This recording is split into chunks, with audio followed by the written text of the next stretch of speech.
Today we're going to look at these helmets. There's a Arai Corsair X, a Shoei, or Shoei, however you want to pronounce it, GT Air 2, a Schubert C4 Pro Carbon, that is a modular helmet, and then the Vozz, which is kind of a unique helmet. It splits in the middle. And then I'm briefly going to talk about the new Sena that's here.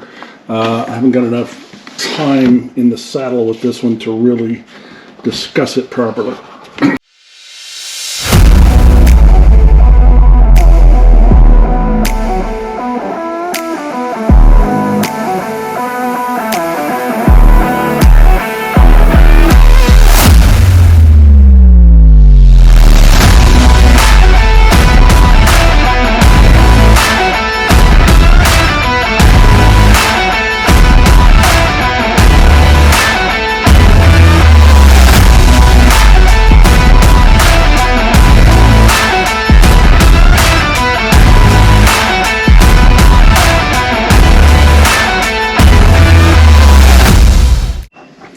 So with the proper, with starting this process, I'm going to show the inside of the helmet first, and you can see that this is the Arai, and you can see that it's got a suspension system in it, which makes it very comfortable. You can't really see the air channels which are in there.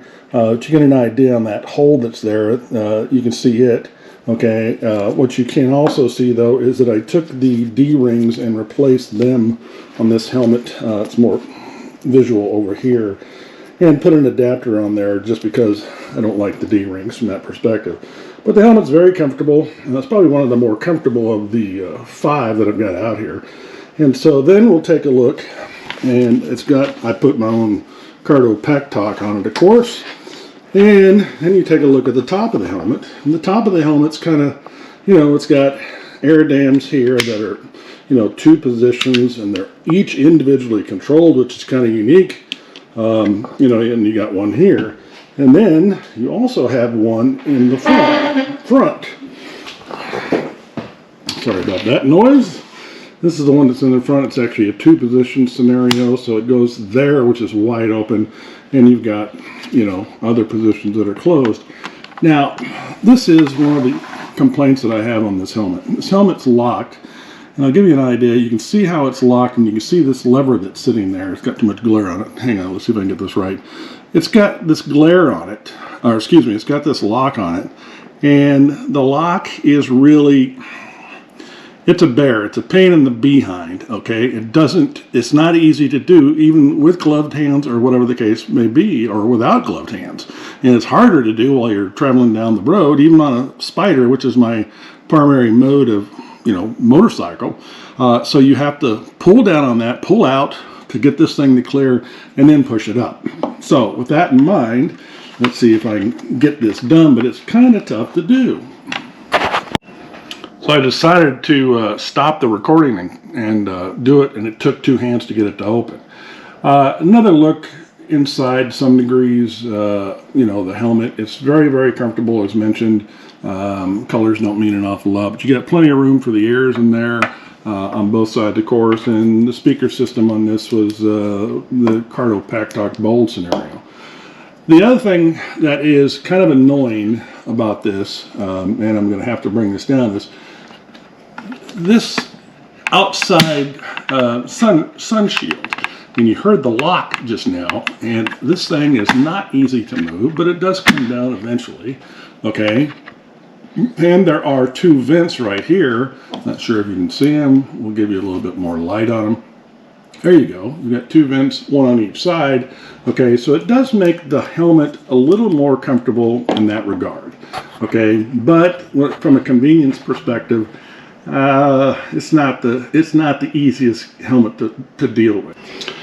Now the Shoei GT Air 2, it's kind of unique. It's fairly obvious in this one to see the air slots as part of the helmet internals. Okay, and it's got plenty of room for the speakers, which are kind of hidden. There's one over there.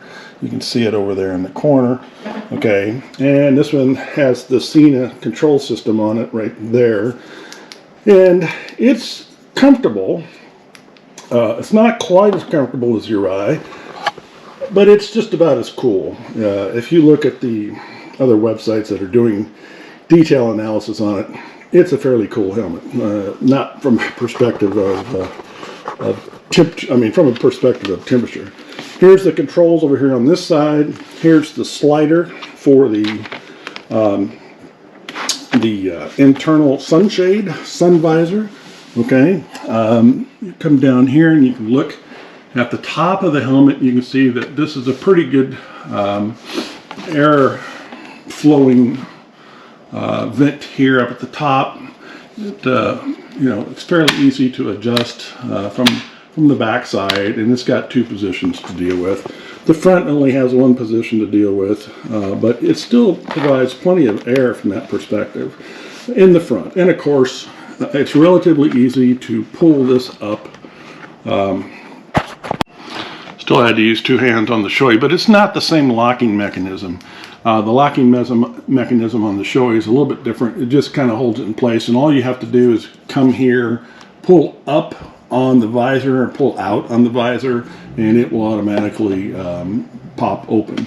But again, here is the ideal situation, and that is you've got the sun visor for it. So this one is pretty convenient. I've gotten to where I'm using this one a fair amount. I hope that the Sena will replace it. But this is one that this is one of my first helmets that I bought. I thought I might do better with the Arai, but really I'm not so certain anymore from that perspective. But it's a good helmet without question. It's up there in the same price point, which we'll get into that later in the video and show you the comfort levels and things that I'm marking them with. But I'm using 4 codes actually. I'm using comfort, coolness, competitive, and whether it's convenient. And and competitive is basically going to be the price from that perspective. So anywho, that's a good look at the Shoei. I mean, you can go online and see all the specs. I will give everybody each one of these helmets. I'm going to do some measurements on it. Won't worry too much about the outside, because the outsides are going to be pretty much the same across the board. They're going to be there, but I will have the weights for these, and these are all XLs. I think the Schuberth is a triple XL, but that's because it's a European-based setup. We reached the halfway point of the video. I'd really appreciate it if you would like and subscribe. It would greatly help. Thanks. This is the Schubert C4 Pro Carbon, which is actually the lightest in the series. And you can see it's got some pretty good venting on the inside as well. This one is using a Schubert system as well. This one's not quite as comfortable because the ears just don't like to fit in there where you can see that portion of it right there, right here. Hopefully that shows up. I'll put the white light back on it, but you can see that the speakers are indented, but they're covered, and so my ears, I got big ears, catch the top of it, so it's not that convenient from that perspective. You can see that there's the controls and the power band and all the rest of that stuff. Here's the slider for the inside sun visor. The front of the helmet has pretty good venting as well. Only one vent up at the top, multiple position vent there, only one vent at the bottom. It's an open or closed, and that's about it. That's all you get. In order to open the helmet, there's a button right here in the bottom, okay, and you just go from there. This is the easiest opening for a shield. Pull it right out. Fairly simple. There's no locks on it. Doesn't need a lock as far as I'm concerned. And you can see that this vent blows right up on the, pretty much blows right up on the visor to keep everything down. And then you have the sun shields down here, which this one does come down pretty good. And you know, it's a decent helmet. It's got decent sound, but it is using the older Sena I think it's the SL1 combination, which is the old style stuff that really should have been replaced some time ago, but it's not bad. We'll take a look at it from a weight standpoint and a price point standpoint and see, if I'm going to keep it or not. But anyway, that's a decent look at the Schuberth, and we'll go on to the Vozz. The Vozz is a unique helmet. It's the only one I've ever seen that's configured this way. They only go up to size XXL. I wish they went to a XXX the way that this thing's configured. It gets pretty tight around in here compared to the other ones, and I'll get those measurements up on the screen after a bit. But it's actually, with all that consideration, it's the most comfortable helmet. It's just the way that it fits. Even a XXL, they're going to lock themselves out of some people that have really big heads, but mine's pretty good size at a 61 to 62 is what I usually take. The other thing that's unique is right here is this pad right there that you can see, hopefully, and it's your chin fits in there. It doesn't do anything else. Now, you can also see it's got one clip there, or one button there, and another button here. Now here's the negative, okay? There is no room for speakers in here. Absolutely, positively, no room for speakers. I have had conversations with George, the owner. These pads are just too thick, and they're not designed to handle speakers. And so George is going to look at making a change at some point in time, but I'm not sure when. Obviously, it'll have to be on a next iteration. No guarantees, he told me. He says he's going to think about it. But this helmet is really designed for racing. And here's the reason why. Let me open her up. Look at this thing, how it splits. It splits right smack dab in the middle. That's by design. It's the methodology that they use for this helmet. It is, like I said, designed for racing, and it's designed to come off fairly easily. That's one reason why it doesn't have any basic functionality for speakers. You can see the clip here that holds everything into place. That doesn't look that dissimilar from a modular helmet, and it's got a corresponding clip on the inside over here, and these buttons unload it. It does have some decent cooling. It does have vents on the back side of it. You can open and close. It's only one position. The helmet itself, the shield itself comes up fairly easily with one hand. Okay, and then the front shields or air vents, excuse me, are operated right by that button there.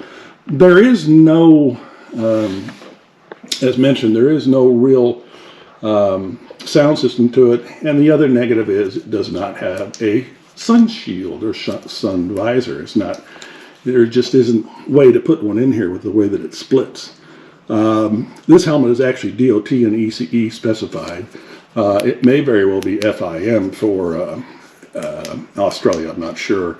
FIM is obviously the top of the line for basically racing, and so I'm not concerned about racing, but I thought this would be a good fitting helmet, which it is, and I thought it would be comfortable, which it is, but it's not convenient. It has its issues. This is the Sena. This is brand new. This is the Sena, oh gosh, what's it called? Impulse. Now, the fun thing about this is, look, it has taillights. Now, the taillights are either on or flashing or off. That's their three settings. It's not tied to the brakes. It doesn't have an accelerometer on it by any means, but it is going to give you much more visibility, especially during the day, or excuse me, during the night. But it is a Sena Impulse. You can see the external, the external vents there, that the relief vents, so to speak. You know, discharge, whatever you want to call it. You can see this is kind of neat. That's the charging button. This is for the new Sena sound system. This is the SL2, I believe it's called. Not 100% certain. I can tell you this much. This is the best sounding helmet of any of them that I've got. I haven't had it enough to really give you a rating on how cool it is because it hasn't been hot, and I've only had it on the bike for about 30 minutes, but the sound coming out of that is pretty cool. The beauty of this is you don't have to hook it up to the computer anymore to update the system. The wire that connects to this, obviously don't lose it, is Wi-Fi. So the connection is made when you hook it up, and it will automatically search for any upgrades or updates that are necessary for the software from that perspective. So that's kind of neat. And you know, it has a removable sun shield, or the removable front here, scanner. I'm not scanner, but it has a removable front, you know, the chin strap, chin bar, whatever you want to call it. And then it also has, okay, the sun visor on the inside, which is pretty cool. Now, you can see the two vents. And again, this one is fairly straightforward to get it. It's got a detent in it, and all you got to do is pull up on it, and then it comes up. You've got the top, you got the front vent, which is basically just one position, open or close. Same thing with the top vent, once or, you know, open or close kind of a situation. You can see that that's not much of a detent to overcome, so you just have to pull out when you get to this point in time. The sunscreen is controlled down here on the bottom, right underneath, which is kind of unique from that perspective. I can wipe the camera out if I'm not careful. And then there's your 4-button controller, which is Bluetooth and mesh, and the mesh will handle up to 24 people. And you can see that it's got Harman Kardon speakers on it. Hopefully that, yeah, that's better right there. You can read it that way. So it's pretty handy, and it's, like I said, it's the best sounding one. Okay, let me show you how it opens up. To open, it's kind of unique because that red button there, normally you push on it, but in this one you have to pull it. And it's got plenty of room to get your thumb back there. And then there's your, you know, locks to the side of it on each one of the sides. So it's pretty handy. I'm going to give this one the most convenient at this point in time because of the way that it, you know, there's no real true locking mechanism that gets in the way, and quite frankly because of the sound as well. I'm not sure that this is going to help much, but yeah, you can get a good idea on the insides there, you know, that it's going to be fairly cool. This one is an XL. It's right at a 61. They split at a 60-61, and I'm a 61-62, so when I first put it on, it was a little tight, but it's loosening up. So we're going to leave it this alone. Like I said, either it's, you know, typically either in an XL, depending upon the brand, or an XXL. You can see the weights. They're all pretty close, but obviously the Schubert is the lightest since it's a carbon. The dimensions here were put in basically length, which is from the back of the helmet to the chin guard. The width is to the widest point inside the helmet, and then the depth is to the center of the helmet. The ranking is basically pretty close overall, but I would still go with the Shoei or the Schubert. It depends upon what riding I'm going to be doing that particular day.